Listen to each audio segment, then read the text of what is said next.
Oke, kita lanjutkan pemirsa. Om Egy, bagaimana? Apakah Anda juga cukup sepakat karena ini dianggap melecehkan agama Islam atau kemudian agama-agama tertentu lainnya? Ya sudut pandangnya harus dilihat dulu. Karena ilmu itu harus pendekatannya objektif. Kemudian diuraikan secara sistematis dan toleransi terhadap nilai-nilai kebenaran. Serta dibangun dengan sikap yang jujur, benar, dan adil. Nah itu teori saya, osjubedil insya Allah.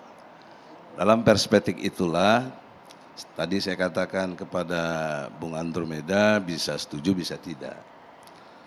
Kalau dalam pandangan Bu Irma itu clear, harus kita lihat sangka baiknya kepada menjaga terhadap penodaan agama.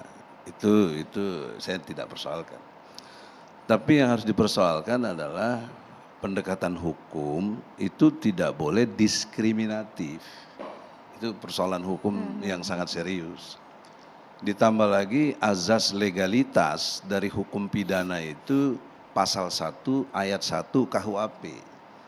Tidak bisa seseorang dipidana atau dihukum atau dimarah-marahin, dilarang seperti itu bila tidak ada hukum yang mengaturnya. Nah, pertanyaan seriusnya, dari mana ujuk-ujuk Jaksa Agung begitu? Apa turunan aturannya? Gitu. Itu yang disebut sering mengada-ada jadinya. Kan lebih baik Jaksa Agung itu lebih fokus kepada bagaimana mendidik para jaksanya itu ketika buat dakwaan sesuai dengan pasal 143 KUHP. Konkret, jelas, ya, transparan dan bisa dipertanggungjawabkan. Ya. Itu banyak yang enggak. Nah ketika kita adakan eksepsi pasti ditolak juga sama hakim. Itu harusnya ada pendidikan serius untuk itu menurut saya. Karena hal-hal yang begini kalau boleh dibilang tidak penting, apa urusan begini gitu. Sebentar Bang, ini butuh penegasan. Artinya atribut keagamaan dalam proses persidangan itu tidak urgent sama sekali? Tidak urgent untuk apa itu. Tapi kata Ibu Irma tadi melecehkan agama, itu Bang kan Egy. satu persepsi, kita sangka baik dia begitu. Kalau saya enggak, karena saya juga belain Bapak Jenderal Napoleon Bonaparte itu, lawannya si Muhammad Kece, namanya Muhammad, tapi agamanya bukan Islam. Disumpahnya waktu sidang bukan Islam. Terus pakai peci, itu kan juga lebih menghina lagi. Tapi kok boleh jaksa, kan tuh tahanan jaksa. Makanya solusinya kalau mau kita diskusi yang elegan, Jaksa Agung buat aja aturan seperti KPK, ada baju seragam tahanan, pakai pakaian kuning gitu loh. Nah ini pakaian tahanan jaksa, kan itu satu solusi juga. Kenapa harus didiskriminatifkan demikian? Kalau seperti Pak Khairul Anam mengatakan tobat, nah, saya juga tidak sependapat ya dalam perspektif tobat tiba-tiba itu istilahnya. Nah yang perlu dilihat Mbak Aya sama Andromeda, Mas Andromeda itu adalah kenapa orang itu berubah. Nah saya melihat di beberapa video itu ada yang paksa berubah, dipakein peci gitu loh. Dipakein baju koko. Yang maksa siapa? Kuasa hukumnya, JPU atau siapa? Ya kita lihatlah kalau kita lebut oknum nanti tidak bagus gitu. Tapi Anda lihatlah video-video itu ada. Bahkan ekstrim terjadi di Bali.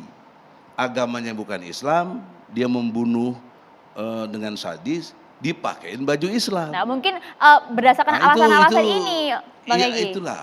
Nah karena kalau itu yang dimaksud, saya setuju dengan Jaksa Agung. Nah, tapi Jaksa Agung apa dasarnya gitu loh. Itu yang kita nggak jelas. Karena itu terjadi fakta. Jadi kita objektif tuh di situ. Tidak berpihak tetapi lihat objeknya sendiri yang menurut saya harus sesuai dengan nilai-nilai kebenaran. Nah oleh karena itu kedepannya itu kecerdasan itu perlu sekali untuk kita kedepankan di dalam konteks penegakan hukum. Ditambah kesadaran dan pendekatan jujur benar adil tadi. Nah yang kedua lebih baik ya kalau boleh bicara usulan dan konteks yang benar, kebetulan di forum yang berbahagia ini Jaksa Agung insya Allah mendengar.